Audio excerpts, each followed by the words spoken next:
Welcome back, everyone. Oz here, and today I've got a subreddit called r/AmIOverReacting. This is a subreddit where people can submit queries to the community to see if they are in fact overreacting or if they're in the right to have the reaction they had. I, of course, will be giving my opinions on each story, and I'd also be curious to hear your thoughts and your opinions on each story. Also, if you drink gamer subs, don't forget to use code ODDS at checkout. Every purchase made using my code directly supports the channel. This one's brought to us by TopBlackberry9351. Am I overreacting for thinking about breaking up with my boyfriend over his Reddit comments? I'm currently 24 years old and dating an older man, 43. I know we have a significant age gap, but I thought dating an older man would be better than dating assholes around my age.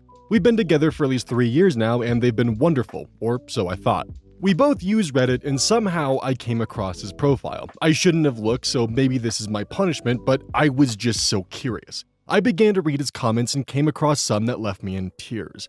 One of the comments was talking about how my insecurities and anxiety about my weight during intimacy ruined it for him. Now, I know I'm fat, and yes, I do worry about how unflattering I look, but I try my best to satisfy that man. I give him oral, let him finish anywhere, and other explicit things just so he can be happy, but he seems to dislike initiating because of me. Another comment I came across was him complimenting a woman on a dress and how much men would want her because of it. He described how the dress accentuated her features and how men would all find ways to satisfy her.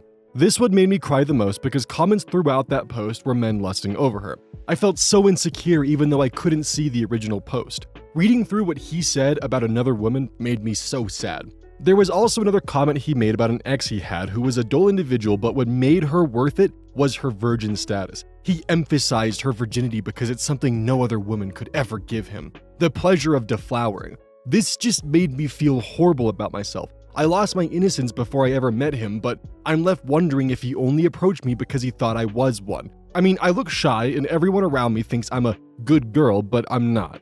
Overall, he's a good man. He treats me well and he doesn't abuse me. He cares more about me than my own family. He's my first good and serious relationship, but now I'm having second thoughts and feel he's only with me out of desperation and loneliness, since he isn't getting any younger. What if he doesn't love me like he says? What if he wishes for someone better? I have all these questions running through my head and my heart hurts. I feel deceived. Okay, a couple of things. It's pretty sad that the bar is as low as he doesn't abuse me, so he's alright. That's pretty depressing. From my experience, if they're gossiping about you on Reddit of all places, they're gossiping to other people in your life as well. So here's a hot take of mine. While cringe, him thirsty posting is fine, unless there were prior boundaries set in the relationship, or hey, if you're gawking at another woman online or, in person, I find that to be cheating. Unless that boundary was set, I do think that is fine. It is gross, but it's fine to thirsty post. However, that being paired with the fact that there are previous comments of him actively shit-talking his partner and how it makes him feel less intimate, then he's off thirsty posting, that is a major baseball bat to the shins when it comes to your self-esteem. That's kind of fucked, man. And I don't even want to touch the pleasure of deflowering comments. Those are just equally gross, and that definitely leads me into a lot of questions about his intentions. Because it does sound like he's seeking out younger women specifically so that he can have the pleasure of deflowering them, because it's something that can only be given once, as he stated it, which is gross. And to tie this all off with a personal thing, now, throwing my hat in once more, just because there's an age gap doesn't mean that they're more mature and are able to stand out and be a better fit because they're not like the assholes in your age range. Chances are, they're just really good at hiding their nature. And you being so young when you two first met doesn't help because you're kind of blind to those red flags. That's... Trust me on that one. This one's brought to us by Alone Resort 5328. Am I overreacting at my friend trying to kiss me? I met my friend about a year ago and I had romantic intentions, which I did let her know. 3 months in, I tried to kiss her, but she refused. She even got upset. I apologized and moved on. We discussed that this was a boundary for her and that she takes things really slow, and that I should have asked, and that we should have a talk. We had a talk shortly afterwards, and we agreed that we are just friends. We do regularly hang out. Recently, I told her I've been going on dates, and the last time we hung out, we were at a gorgeous view while out on a hike. We sat down and had some food. She then tried to kiss me. I didn't let her and asked her what she was doing. She got embarrassed and said sorry, and it was an awkward hike and drive back, and we didn't talk much. We haven't talked about it yet, but I'm kind of upset. One, she pretty much did the same thing I tried to do, and she got upset by it, so I'm upset at the hypocritical behavior.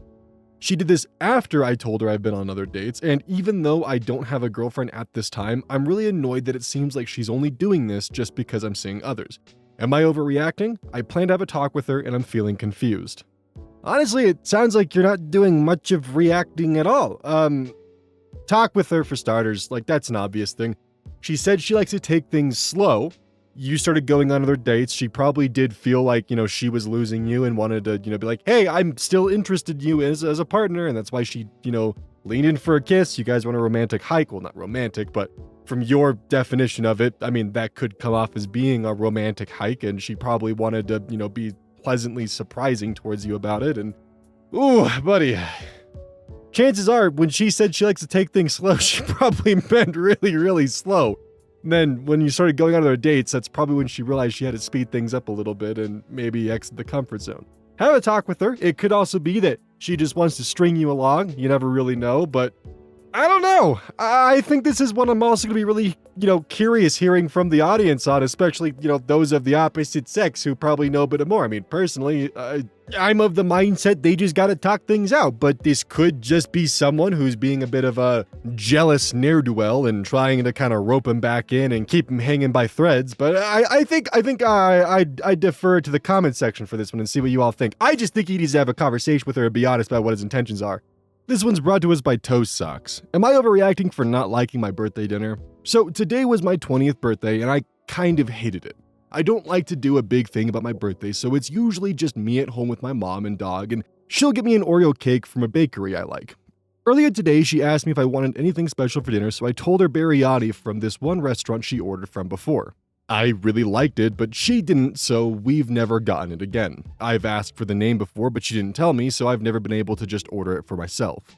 I told her that if she couldn't get that, then just Pizza Hut buffalo wings. I was kind of excited about the dinner since I haven't had either of these things in a while, and I had to work today. Plus, there were no seats available on the bus, so I was looking for something to cheer me up.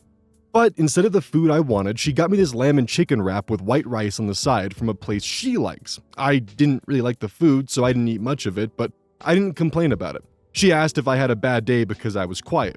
I said no, and she asked if I didn't like the food, and I said it's okay. I said thanks for the food, and then I put my food away. She kept asking if I was okay because I usually eat most of my food, and I said I was fine, but she wouldn't stop asking, so I said that I didn't like it because it's not what I wanted. She said that what I said hurt her feelings, and she tried her best. Then she said that I was being really rude and went into the living room. I don't know if it's not that deep or if I'm valid. I mean, at the end of the day, it was your birthday dinner. You had a very specific request. Your mother ignored it, and she instead went for something that she wanted. So, not really a birthday dinner at that point. It's kind of just a dinner for her. And yeah, I think you had every right to be upset. And, from the sounds of it, if what was portrayed is the accurate retelling of events, you being polite about it and not really commenting on it and just kind of dealing with what you were given is kind of the right choice. And she pushed on, and you gave her an honest answer, so she can't really be upset that she pushed your buttons and you gave the actual answer. I also personally understand not really wanting to celebrate birthdays. I mean, for me, I was always the kid that wanted donuts instead of cake. I hated large family gatherings. I never really did anything with friends. I have bad luck on my birthdays, so I always kind of just keep it low and just sort of let it pass as another day with some few extra perks. But that's pretty much all I see it as. So I definitely understand the sentiment. You wanted a specific kind of dish for your birthday and you didn't get it. That was probably one of the few things you actually asked for and it was disregarded.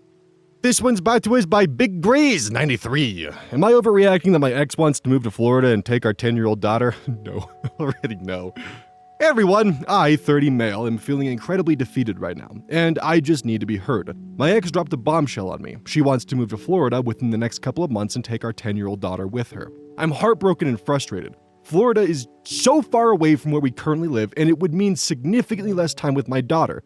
Plus, uprooting her from school, friends, and everything she knows seems just so unfair. I feel like I'm being backed into a corner with no say in the matter.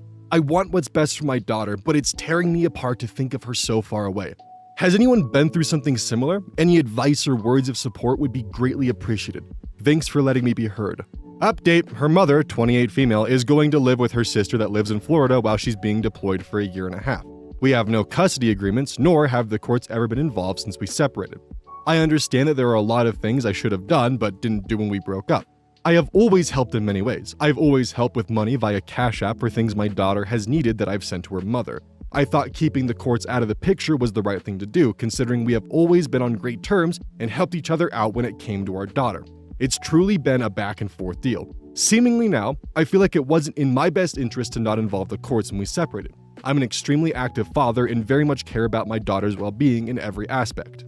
Okay, as a child whose parents were divorced at the age of 4, who actually stuck through and kept each other on tolerable differences so they could get me through school and not have to move around a ton, that's important for a child.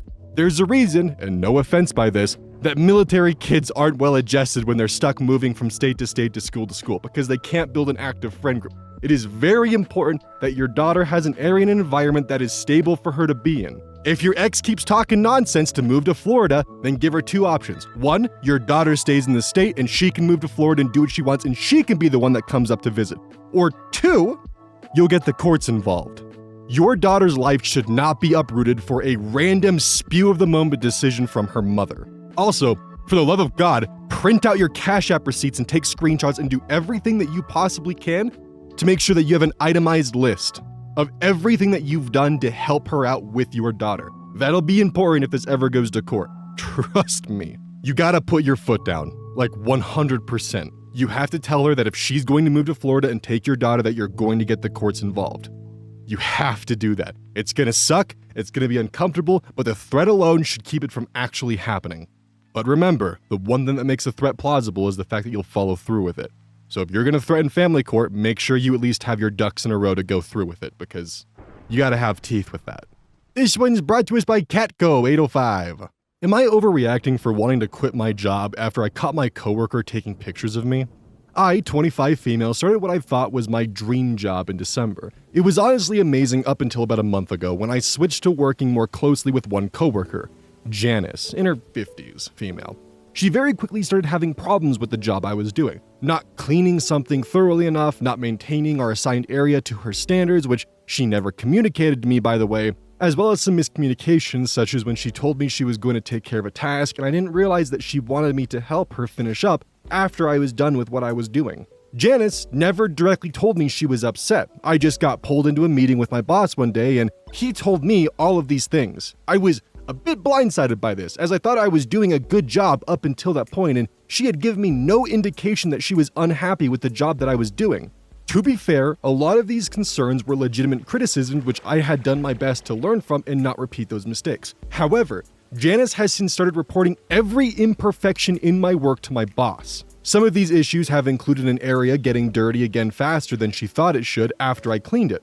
I asked her if it was good when I was done and she said it was. A patch of dust left on a table after I wiped it, a smudge on the fridge, etc. To be clear, I am constantly checking in with her whenever we are working together, asking if I had done things correctly, if she would rather I do things differently, and she has always told me I was good. Last week I was working with one of my coworkers, Carl, who was fairly new but has been there slightly longer than I have, on a large project that involved heavy lifting outside on a hot day.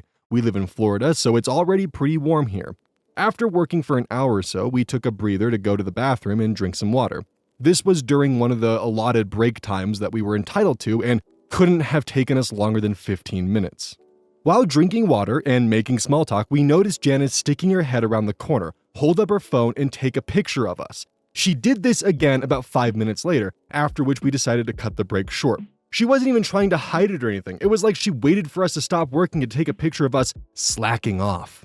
I just don't know what to do anymore. I'm so terrified to stop working for even a second. I'm scared to go to the bathroom except on my lunch break. Yes, there's one bathroom break during an 8-hour shift. Whenever I'm left to work in private, I just break down in tears because I'm so stressed by the pressure to be perfect. Some of my other coworkers have started treating me differently than before because they know Janice doesn't like me. Carl reported the picture taking to our boss, but I don't think anything will come of it because Janice has been here for so long, she's practically untouchable. I've started applying to some other jobs, but leaving this job would be a huge step backwards in my career and would also mean a pay cut that I haven't budgeted for. I guess I just want to know if all these are just normal bumps in the road that will eventually pass or if I should continue making an exit plan. Am I overreacting here? Not in the slightest. Janice has it out for you, so you gotta have it out for Janice, alright? For some god-awful reason, it seems that Janice is threatened by you and does not want you moving up the ladder. If you don't have HR, go to your boss, and if you do have HR, this conversation still applies. Go to them and be like, can I create a checkoff sign-off form that requires Janice to provide her signature approving the work that you do? Therefore, there is a signature that shows that Janice in that moment had approved of the work that you had done. So if she goes back on the signature, then you have, well, the argument of if you approved in the moment, how come you're now bringing this up and opposing the document that you signed stating that you agreed with it? And if she refuses to sign it, then you can get direct answers on her standards. But if she refuses to sign in general, you can then take it to the boss and say, hey, I need you to inspect this yourself because Janice is refusing to give me any kind of reasoning for why she won't sign off on this. It gives you more power and bargaining chips to make sure that your job is secure and you won't be in a position when your finances get screwed over by Janice. I'd also be curious to see what everyone else thinks about what should be done about Janice here. Keep in mind, Florida's a two-party consent state, which means that she can't just record Janice to get it done that way, because she would need Janice's approval. So, keep that in mind. But anyways, let me know what y'all think. Am I overreacting about my neighbors driving through my front yard? Yesterday I was upstairs and at home relaxing in my office, as I usually do on my days off. I was a bit hungry, so I hit up DoorDash and opened up my blinds so I could watch out for when they deliver. 5 minutes later, I look over and I'm looking directly into the back of an F-250's truck bed. I was sort of in shock because at the angle I was seeing it meant it was directly over the top of the concrete pathway to my front door. I figured it was a one-time thing and not to worry about it further until I saw their other truck, a Ford Ranger, drive through it in the exact same spot. I ended up peeping a bit and watching them, and I saw them pull from the alleyway behind my house to the exit to the alleyway and watched them back into my front yard from the top left corner and backed up all the way into the bottom right corner of my front yard into their yard. I told my partner and roommate what I saw, but apparently I was the only one who saw it as sort of an issue. There are now tire tracks through my yard, and I don't really know if I'm overreacting or not. How would you guys feel? Yeah, I think you're valid in overreacting, and it gets complicated because you don't want to confront your neighbors about it because they're going to get pissy with you and call you entitled or some shit. I mean, for me, I would know that I would be pissed if anyone was backing up into my yard, and I know this because I had an ex-roommate who used to do this all the time. They wouldn't take the extra 3 seconds to just properly pull out of the driveway and would instead let both of their tires on their passenger side roll over the grass. So now, a year later, I found out that after them doing that for almost 2.5 years, I have around $1,000 worth of sprinkler damage that I have to repair. So that's pretty cool. So with that being noted, yeah, you're totally valid with being upset with them backing into your yard because you don't know if they might crack the concrete, damage the grass, or leave behind black tire treads that require a pressure washer to remove. So yeah, their actions will cost you time and effort. So you could go the route of trying to talk to them, but if they're unreceptive, confrontational, or even just bad actors in general and extremely aggressive when it comes to this, then, hypothetically, you do some yard work that ends with a sharp stake sticking out of your pathway. It's an accident, and if they back up through your pathway once more and their tire clips that, well, they're on your pathway, on your property, with a flat tire. There's no excuse, and they won't do it again. And if they do get a big fucking rock, just keep escalating the items that you're putting on your property in your yard to get them to stop, especially if they did not listen to reason and just a simple conversation. This one's brought to us by... Am I overreacting for thinking there's more going on between my sister and husband? So my husband and I, both 32, have been together for over 10 years and have 3 kids. My sister, 28 female, and I have a decent relationship. We aren't super close, but we get along okay. Recently, over the past 2 years, my sister went through a horrible divorce. She found out her husband was having an affair with one of their mutual friends for months. They divorced last year and she had to sell their house. She's now living with my parents. Ever since the divorce, she's been coming around here and there, and I've noticed that sometimes when she talks, she tends to look at my husband more. I may be overthinking things on my end. Once she made me and my husband drinks, and for some reason she only asked him if he liked his drink, but didn't ask me, even though I was right next to him. That kind of rubbed me the wrong way. Last night, she was over and we had a bunch of Amazon packages delivered. I'm a stay-at-home mom, so it's hard for me to be able to shop comfortably with all 3 kids. Containing things that were needed around the house, my husband then proceeded to vent to my sister about all these packages and kind of joke with my sister that I probably had no idea what a lot of these boxes contained. My sister then said, yeah, I have an Amazon account, but I don't really order that many things. My husband then said, wow, that's really good. And then he looked at me. And I was like, okay, good for you. Thumbs up to my sister.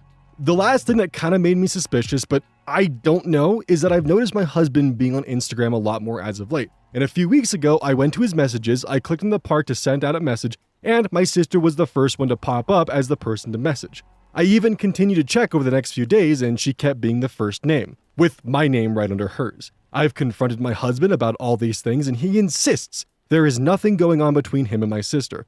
Regarding the whole Instagram incident, he said that was pure coincidence, that he has no control over that, and then he went and blocked her. He said so her name would no longer appear as first. I don't know, Reddit. I acknowledge that I tend to overthink things, but this has been bugging me a lot lately. Let me know, am I overreacting? Are my sister and husband being shady? Thanks in advance. I would say overthinking things 100%. For your husband, he's on Instagram more. Maybe he discovered Instagram Reels and is on Helldivers Reels. Who knows? He could just kind of be, going down the meme rabbit hole. You never really know. And that's probably a conversation to have. Is just, hey, are you on Reels or what's going on? What are you looking at on Instagram? It's good that you've already had a conversation with him about this, and the fact that he was willing to instantly go and block your sister to make you feel comfortable is already a green flag right there. If he unblocks her though, that's a red flag. Or until you and your sister have a conversation, you can comfortably verify that there is nothing between them and essentially, have your husband unblock her so that way there's not a weird rift of your sister now asking questions of, why was I blocked? Now that does bring me to your sister. I think after your sister's divorce, she's probably just looking for adult friends and is, confiding within her sister to essentially give her the ability to have adult friendships after a messy divorce. Because, as you said, she was cheated on by a mutual friend of hers. She probably doesn't feel secure within her friend groups anymore and sees that security with you and your husband. So that might be more of a compliment. Your husband and sister might just be becoming close friends. And if he was willing to block her that quickly, I don't think there's anything romantic going on. Like with the drinks, for example, she probably only asked your husband because she wants his approval. She already has yours because you two are family. It doesn't matter if you hate her drinks or not. You can't really do anything about her being your sister. But, getting in with the husband and being friends with him helps secure those friendships for the longer term. I think your sister might just be lonely and looking for friend groups outside of, the group that her husband cheated on her with. I think that's really what this is boiling down to. Don't forget, this is brought to you by GamerSupps, and in fact, GamerSupps is actually launching a new flavor today, strawberries and cream. It's a limited time offer from what I understand, so use code Hygh at checkout for 10% off at this flavor that I'm really excited for, honestly. I've got mine already in the mail. Also, don't forget, it's only $40 with 10% off at code Hygh for $36 for 100 servings of caffeine. It's pretty good, and considering the fact that you really only need to have the servings and you can use 2 scoops and 32 ounces for a really good mix, this stuff lasts for a while. I still have flavors that I've been using since January. It's good, alright? Trust me, I love this stuff, genuinely. Code Hygh at checkout. Also, that cream is pretty fucking sus, not gonna lie. I love it.